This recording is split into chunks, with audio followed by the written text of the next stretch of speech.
नमस्कार साथियों, आप सभी का हमारे चैनल डार्क मैटर पर हार्दिक अभिनंदन। आज का विषय है संबूक वध।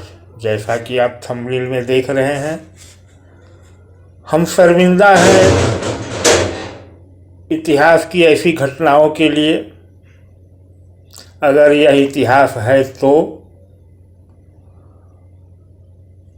जैसा कि आप सभी जानते हैं, संबूक ऋषि राजा रामचंद्र के राज्य में हुए हैं, ऐसा बताया जाता है।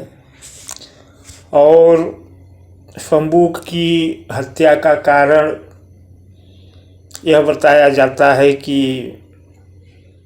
एक ब्राह्मण का पुत्र अचानक मर गया, उसकी मृत्यु हो गई। ब्राह्मण राम के दरबार में पहुंचा। ब्राह्मण ने आरोप लगाया कि मेरा पुत्र राजा के पापों के कारण मरा है। आज तक ऐसा नहीं हुआ कि किसी पिता के जीवित रहते उसका पुत्र मर गया हो। इस आरोप पर तमाम बातें हुई। निष्कर्ष यह निकाला गया ऋषि नारद के द्वारा कि निश्चित ही कोई शूद्र इस राज्य में तपस्या कर रहा है, जिसके वजह से इस ब्राह्मण का पुत्र मारा गया या मरा। ऐसा कथाओं में बताया जाता है। उसके बाद भगवान राम या राजा राम के सेना सिपाही ढूंढने लगे चारों तरफ।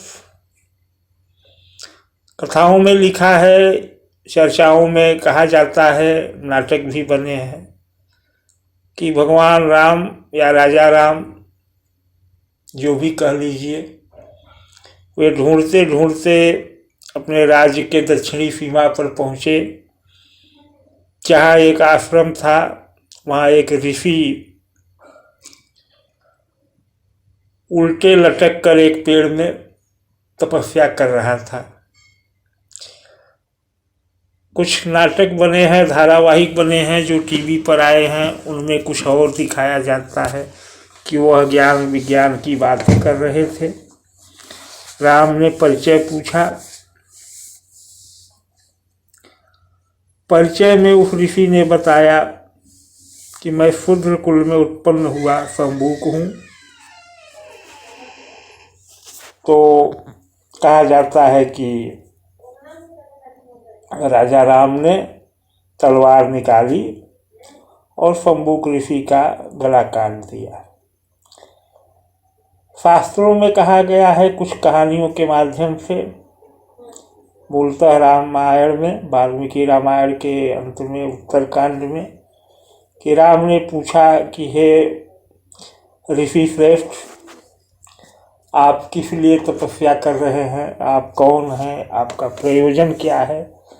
तो संबूक ने उत्तर दिया कि मैं इंद्रलोक की कामना से तपस्या कर रहा हूँ और मैं शूद्र वंश में उत्पन्न हुआ संबूक हूँ। इसके बाद राजा राम ने सिर काट दिया।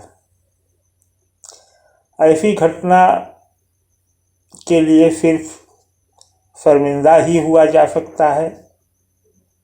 तो मैं शर्मिंदा हूँ, और शर्मिंदा हूँ दो कारणों से। हमारे प्रेरणा स्रोत चैनल साइंस जर्नी जी और उनकी पूरी टीम, स्वामी सत्यानंद जी, बहुत ही परिश्रम से, बहुत ही तर्क से, बहुत ही साक्ष्यों से रामायण की घटना को फर्जी या फेक सिद्ध कर चुके हैं। लगातार करते आ रहे हैं, पर हम शर्मिंदा हैं उनकी तरफ से कि अब तक वे फंबूक वाले प्रकरण को फर्जी नहीं सिद्ध कर पाए हैं। उन्होंने बहुत परिश्रम किया है, समाज के लिए कर भी रहे हैं, आज भी कर रहे हैं। वे रामायण की पूरी कथा को प्रमाणों के द्वारा फर्जी सिद्ध कर चुके हैं, पर रावण को फर्जी नहीं सिद्ध कर पा रहे हैं। दुर्गा को उन्होंने फर्जी सिद्ध कर दिया है, बहुत से प्रमाण दिए हैं और सारे प्रमाण अकाट्य हैं, पर महिषासुर को फर्जी नहीं सिद्ध कर पा रहे हैं। इसके लिए हम शर्मिंदा हैं। आगे बात आती है प्रकरण में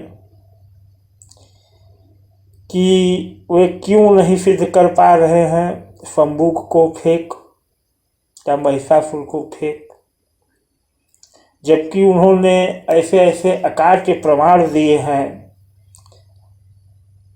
रामायण की कथा को फर्जी सिद्ध करने के लिए कि सारे टुन्नियों के मुंह पर एक जबरदस्त तमाचा लगाते हैं वो, परंतु कहीं उनके परिश्रम में जरूर कमी रह गई है कि रामायण की कथा को फर्जी सिद्ध करने के बावजूद वे टुन्नियों के इस घटनाक्रम को, शंबुक वाले वध वाले घटनाक्रम को फर्जी नहीं सिद्ध कर पा रहे हैं। दुर्गा को भी उन्होंने बहुत परिश्रम से और बहुत ही बारीकी से सूक्ष्म साक्ष्यों के द्वारा फर्जी सिद्ध किया है, परंतु महिषासुर को नहीं फर्जी सिद्ध कर पा रहे हैं। इसलिए हम उनके तरफ से भी शर्मिंदा हैं। अब फर्जी क्यों नहीं कर पा रहे हैं सिद्ध, इसका कारण आप जानते होंगे। नहीं जानते होंगे तो हम थोड़ा सा प्रकाश डालने का प्रयास कर रहे हैं, आप हमें क्षमा करिएगा। हमारे प्रेरणा स्रोत हैं साइंस जर्नी जी।